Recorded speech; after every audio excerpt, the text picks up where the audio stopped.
And we are here. Oh my gosh, y'all. Oh Lord.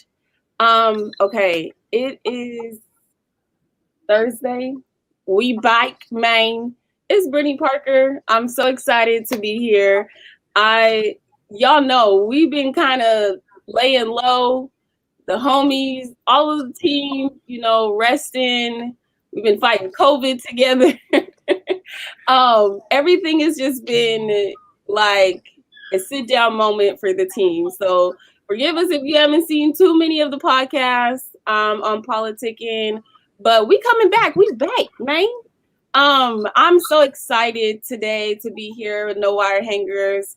Again, it's Thursday. We are back, and I'm so excited to have the beautiful, wonderful Miss Chelsea Davis with us today.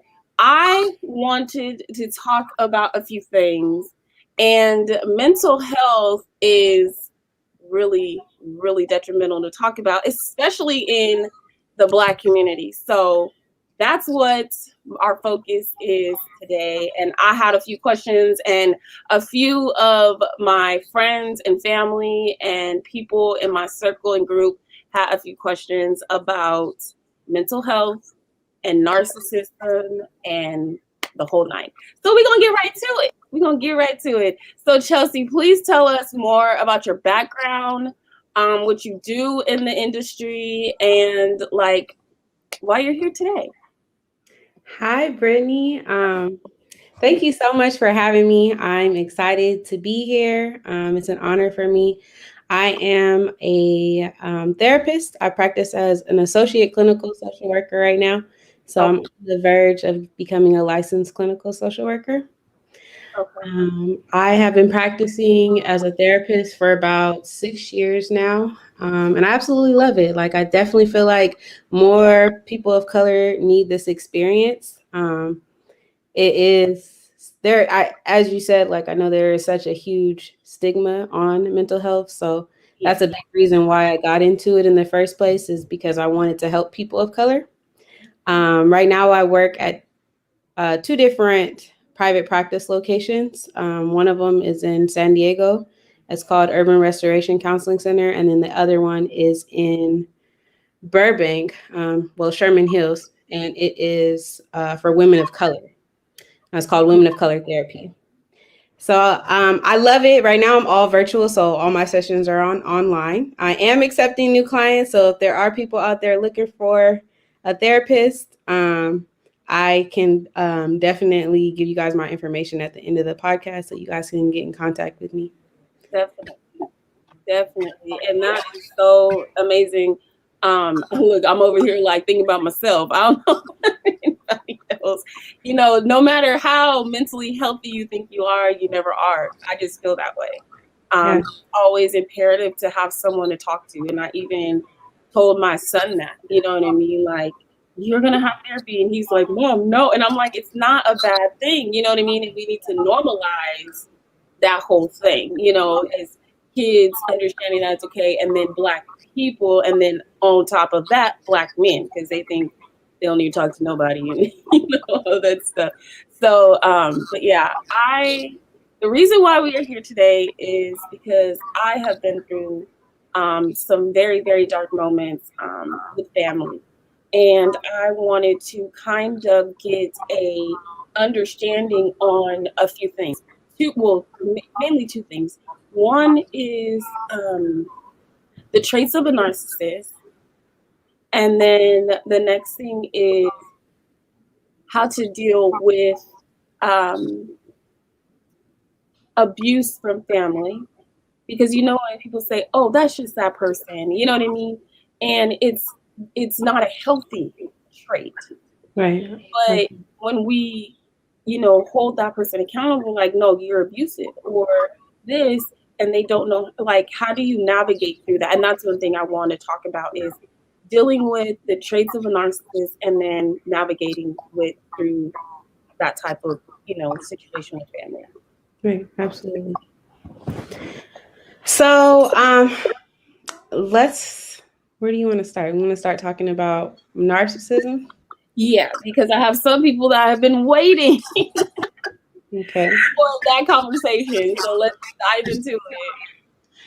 Okay. Narcissistic personality is very much like me. It's all about me. These people are very preoccupied with self. Their expectations are like pretty much unrealistic. They're very irrational thinkers. So a lot of times these people are people who have unrealistic demands or expectations, like I mentioned. They're very like dehumanizing. They will try to belittle you or make you feel incompetent about certain things. Most of the time, one of the biggest red flags for a narcissist is the fact that they lack empathy. Mhm. They don't. They don't see. They don't see reasoning from other people's perspective. It's definitely just one sided, like tunnel vision almost. Right. Um,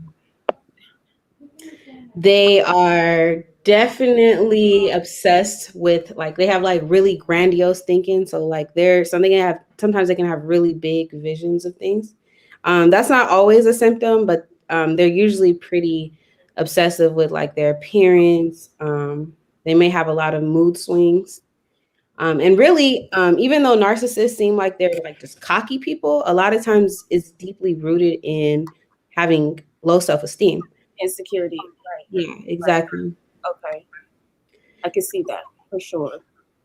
Um, and another big thing that a lot of narcissists display is just the need to seek approval. Even though the world pretty much revolves around them, but they still want the approval from other people. They still want to feel validated in just who they are and being great. Like they want to hear compliments, right? Yeah. It's like that's like the hidden factor. It's like I see it. Okay. Mm-hmm. Wow. Uh, one thing that kind of popped up in my head as you were saying, like some of the things that you wanted to talk about. One thing that I talk a lot to my clients about is setting healthy boundaries. A lot of people have no idea what healthy boundaries are. Um, they have no clue, Okay. and um, that can really hurt a relationship more than it helps. And it can hurt you, right? Like if you have no boundaries whatsoever, right? Your boundaries are poor, or you have very rigid boundaries where you don't allow people to get close to you or share anything about you, it makes it really difficult for you to develop healthy relationships with people. Right. Right. Okay. Really quick question because it just when you said that, it made me think about like my relationship with certain family members. Like, um, everybody knows that Brittany. I always say, "Oh, I'm just Albany's daughter," because my mom. Everybody was able to always come to my mom in the time Hmm. of need, in the time of want, in the time of I just want to talk your ear off because I know that you'll listen. I have kind of began to carry that legacy, if you will, and now everybody kind of is kind of transferred over, and now everybody kind of takes advantage of me as oh, I know Brittany's gonna do it, or I know Brittany will let me borrow her car, or and then it becomes an abusive relation, an abusive situation. And now I'm starting to really sit back and look at myself and say, "Girl, like, do you see what's happening? Like, you are your mom all over again." And now people are starting to, take advantage of that. But I started it because I was like, "This is my family. I love them," and da-da-da. But now they're seeing me like that. And now I'm starting to understand, okay, it's time for boundaries. It's time, you know, to kind of buck up and say, you can't, no, and it's hard for me. It's so hard for me. So, yeah. What I notice is like for women of color in particular, this is very, very common that we want to be like the matriarch of the family. We want to take on. We want to be able to help people. Like we just want people to be good. We want, especially our family members. We want everybody to be good. Yeah. At the same time, the rule of thumb is just it's like the example of the airplane, right? You can't even help nobody else put their mask on until you put yours on. So if Right. you're not good, you can't help anybody else. And there's only so much of us that we can give to other people, right? Yeah. I have a friend that's always telling me like 10%. 10% of my day is for other people. I can talk to you, I can help you, whatever I'm supposed to be in your life, I can be that. But I have to spend the other part of my day doing other stuff, right? I have a job, I have my self-care, like I have all these things that I need to do. And people like they look for things that they can eliminate to help other people, but the one thing that they eliminate most is self-care, which is the thing that you need to The survive. So, and that's so true because I was laying in my bed and I said, God, I need to go take myself to the spa, or you know what I mean? And I'm like, or even just getting my hair done. Like, it's time for me to get my hair done. My weave is honey. And I was like, oh, after my son's birthday, after this, after that, and I'm like, I'm pushing away, the time, a little bit of time for me. And Yeah. I just might be going crazy just a little bit in a couple of days, I Mhm. might have reached my limit. It's like, Brittany, stop everything and go get it done. So I totally get that. Yeah, the balance is like absolutely necessary. Like majority of my job is spent with time helping clients figure out what self-care looks like and how they can incorporate it more in their lives. Because at the end of the day, self-care doesn't necessarily need to be a spa day, a massage, or anything expensive at all. Doesn't even have to be expensive dinner out to eat. I love to eat, but I don't always have to go out to eat to have a good day, a self-care day, right? It Right. could be as simple as I took a really hot shower, I light a candle, and I watched like one of my old favorite Disney movies. I don't Yeah, know. yeah, definitely. Just But lay it's in bed all day. it's finding the things that either bring you joy or bring you a sense of relaxation and incorporating it daily, even if it's just 20 minutes a day. Yeah. Um, I was told about this thing called Miracle Morning. Have you heard of a Miracle Morning before? No. So I tried it a few years back when I lived in Hawaii for like 4.5 months. It was Oh, beautiful, but they got a lot of bugs. So I had to come home. But nice. But I'm good. yeah, I was like, this is beautiful, but I gotta go back. It's an island, so it gets old fast. So but anyways, in the midst of me being there, I definitely felt like it was very purposeful. Like I definitely felt like I was there in the season that I was supposed to be there, and I got what I needed to get. It was very much spiritual for me. Like I started to really get into my devotional time, just be comfortable with spending time with me. And in the midst of that, I started to do the miracle mornings. And basically it's an acronym. The acronym is lifesavers. So it's just life. And then savers it stands for silence, affirmation, visualization, exercise, reading, and then scribe. So you can do this in whatever order you want to. There's videos about it on YouTube, but it is extremely powerful because you can do all this within an hour. It could just be like I stretched, I listened to my devotional, I read like my favorite quote, and I just wrote out my to-do list for the day. Like it could be as simple as that. It doesn't have to be a whole lot. But the intention behind it is I put me first at the start of my day, and now it's going to change the whole mood, direction, feeling of my day and how productive I can be within it. That's deep. And you know what? I'm so grateful because just like a month ago, I started my devotional reading plans again. And I'm doing 100 days. So it's like, this will get me in the habit of getting Mhm, my mind right back. Don't get out of the bed. I check my phone. I go right to my Bible app, pick up my phone. You know what I mean? And mhm, that's my time, a little bit of worship, and then I get up for my day. And at first I was not doing that. You know what I mean? But I knew better. yeah, And going through the times that I've been going through, especially with family and just you know dealing with my health and the loss of my mom and just going through all these things. Girl, I got a 13-year-old now. I am, what I mean, like my whole world. I was like everything needs to stop. So, Right. and I really had to stop and look at myself as well, because I had to evaluate attitudes and stuff. So God was like, look, don't just hop up and get in the car and go. You know what I mean? I Mhm. need I need a little bit of time with you. I need you to breathe. Right. Breathe. Because once you get up and you run and you go, you kind of fall into, whatever it is. And so I was just like, okay, Lord, you Mm, know, breathe, mm, just bring it here. And it's really helped my spirit dealing with, again, those narcissists and right. those situations and stuff like that. So that's amazing. I didn't know what it was called, but you gave us a name. So Yeah, that's miracle mornings. But yeah, I definitely hear you on that, and I have noticed that there's a huge difference between when you get up and you check your social media first and your text messages versus when you get up and you go drink water, you do your devotional, you actually like it's so much different just in your energy. Like you're not anxious about the day. You're not worried about what you got to do. You're not worried about who's calling you or who needs you or what they worried about. Like you literally just put yourself first. yes.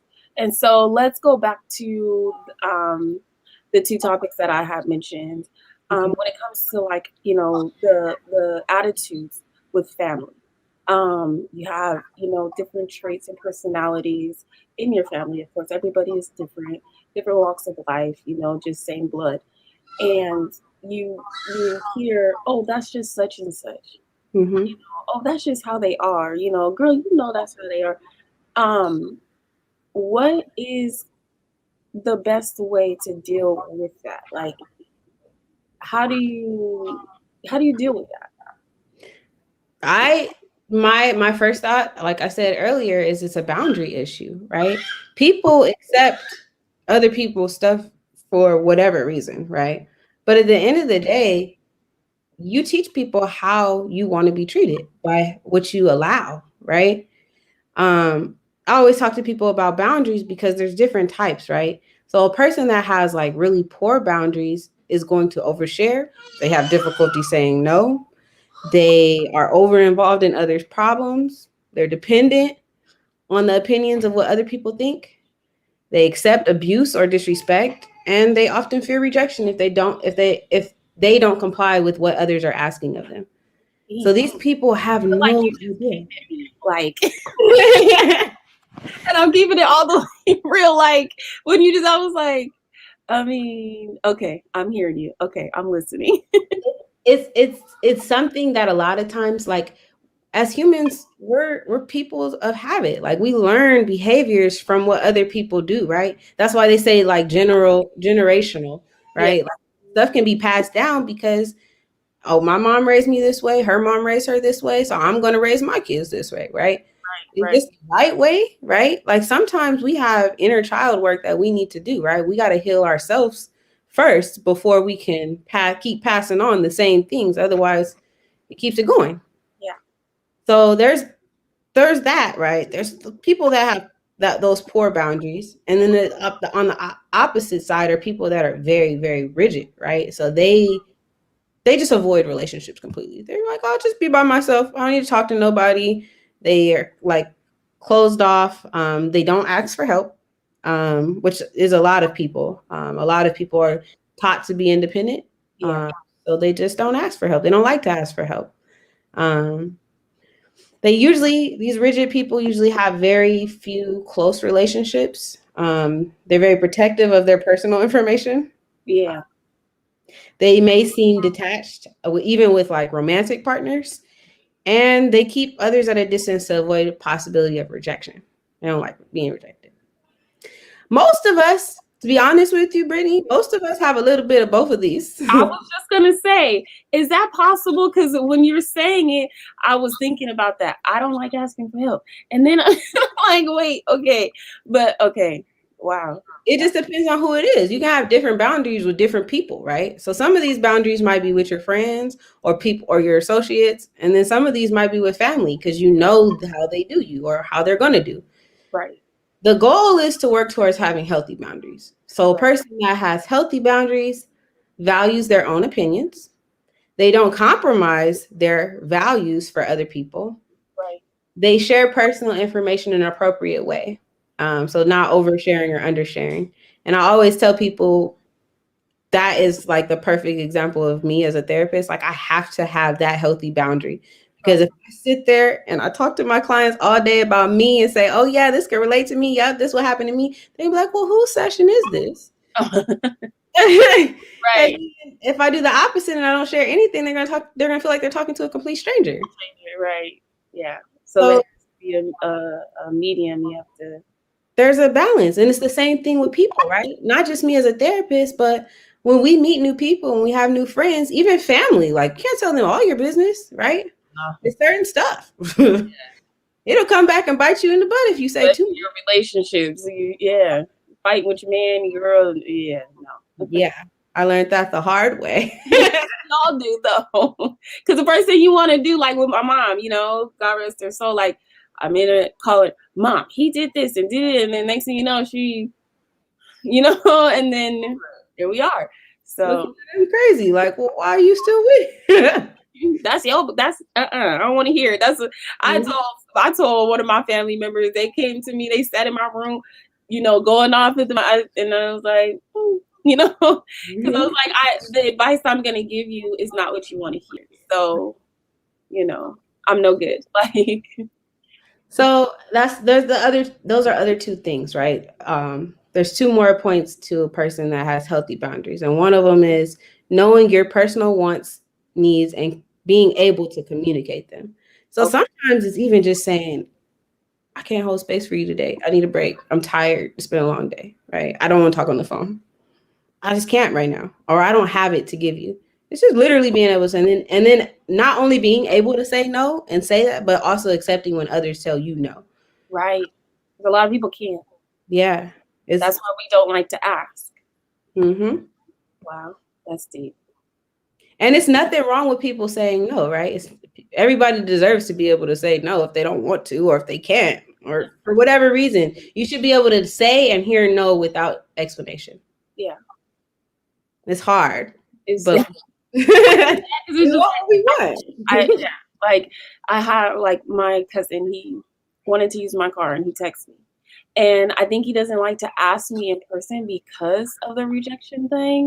But then he goes to, he'll text me. So for me, like, I had to learn to say no, like, I'm sorry, I can't help you today. Or, you know what I mean? Because it's like, mentally, it takes me to another place.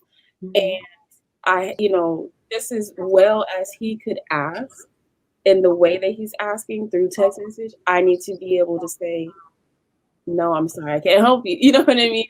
So I've had to stomach that because usually I'd be like, oh no, what if, they get mad at me? But I'm like, wait a minute. I had to sit back and say, it's my property. I'm the one that's taking care of it. I'm the one that's responsible for it. So if I want to say no, I'm gonna just say no. And that's just it.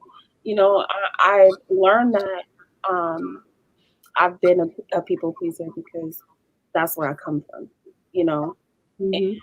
I'm learning to kind of come out of that and be okay and be able to say, oh, well, if they're mad or maybe they're not mad. And you know what I mean? Like, I have to be okay with not making the assumption. So that's, it's been a journey for me, but losing my mom really changed a lot of perspective for me as well. So, Yeah. I'm sorry for your loss. I know that trauma definitely changes us. yeah, you never healed from it. When people say that, I was like, oh, it's time. No, it's gonna take, yeah, but Yeah. It's gonna be some years, if ever, yeah, but it'll be just a different level, more acceptance. But grief is real too, and there's stages of that. So people don't even really understand. They're just like, well, I'm supposed to be sad, or I'm supposed to grieve this way. But I'm like, there's so much more. yeah, So much more. yeah. There's so many different ways to grieve or get through that. Mm. So it's definitely, yeah.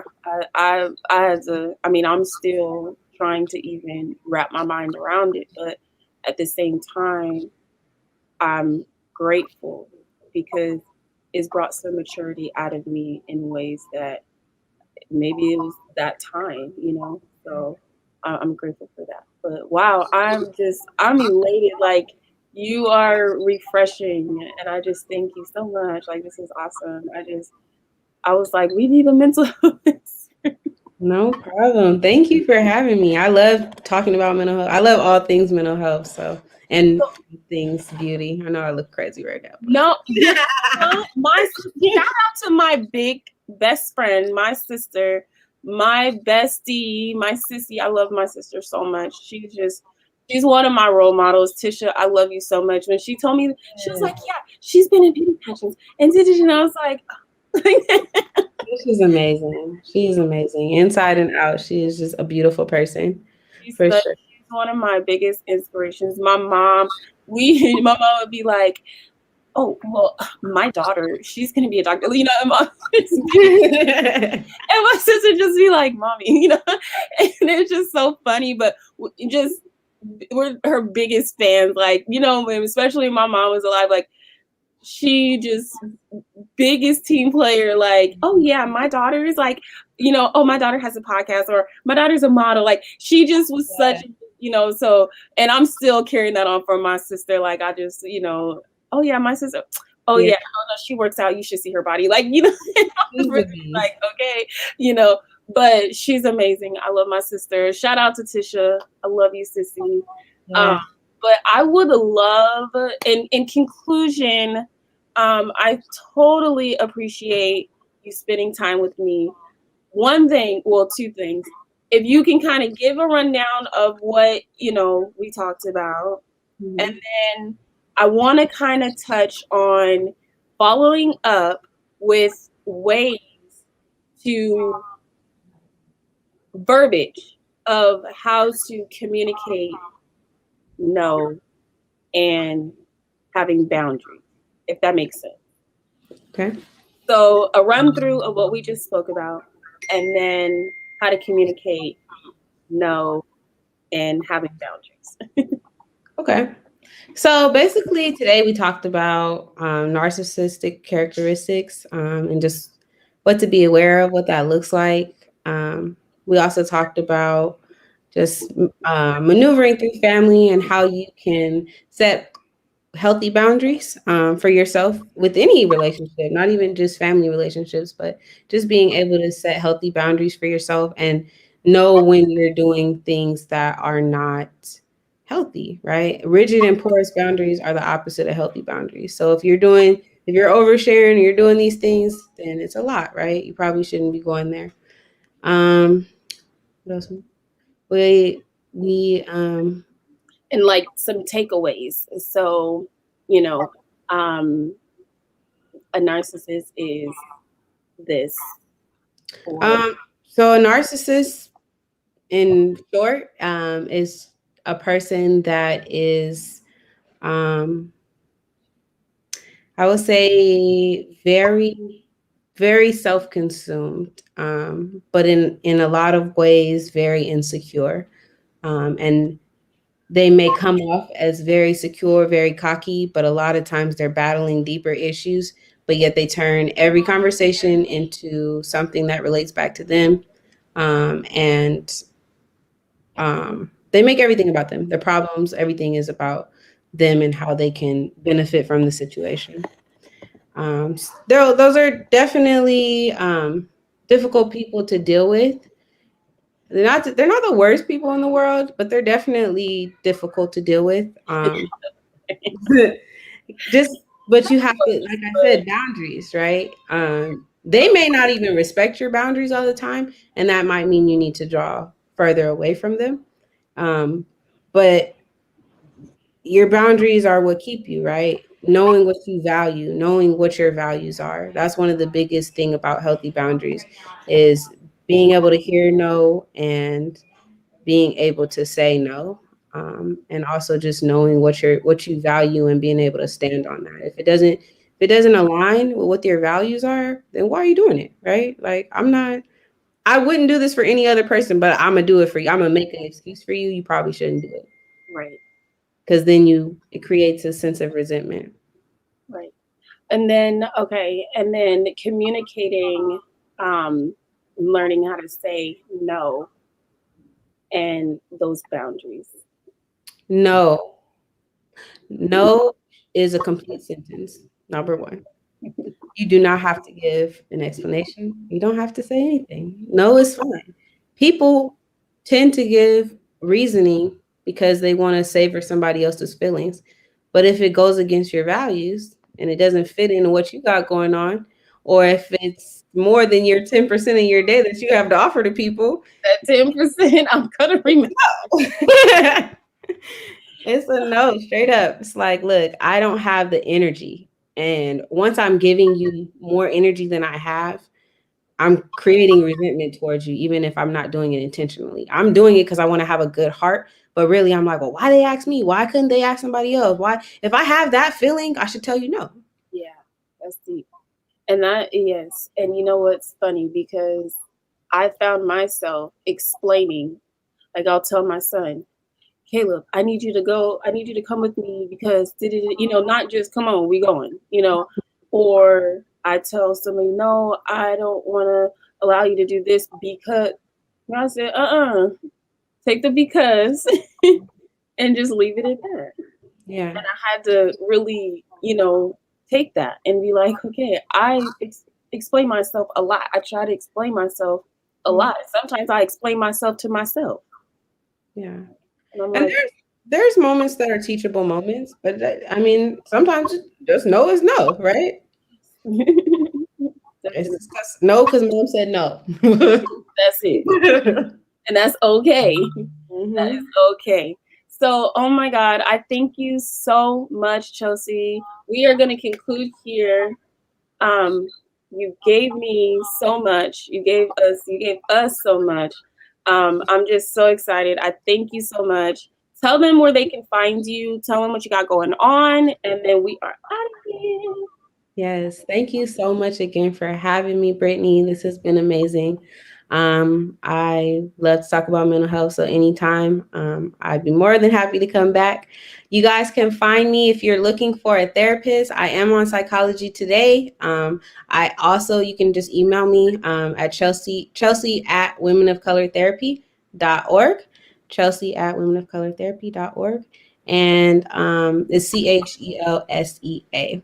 So that's one way you can reach out to me. I'm also on social media. My Instagram page is at Chelsea Love Cali. So you can follow me on that Instagram page as well. But I would love to connect with you if you are looking for a therapist. If you're in San Diego, if you're in the IE, if you're in Sherman Oaks, I'm here. If not, there are definitely ways for you to connect. There are two websites that I know have directories, therapyforblackgirls.com and therapyforblackmen.com. So you can go on there and find a therapist in your area if you're not located in California. Nice. See, you just put me up on game. I did not even know those sites existed, and that's a huge deal for us in the community. Like, Absolutely. truly. So that is awesome. Look, y'all, we back, Maine. I'm just so excited. I have to keep saying that. I think Yeah. I'm from the South in my head. I tell everybody that. Yeah. Look, every Thursday we are here. So please, please, please tune in. Chelsea, I thank you so much. And we are out of here. Peace, y'all. Bye.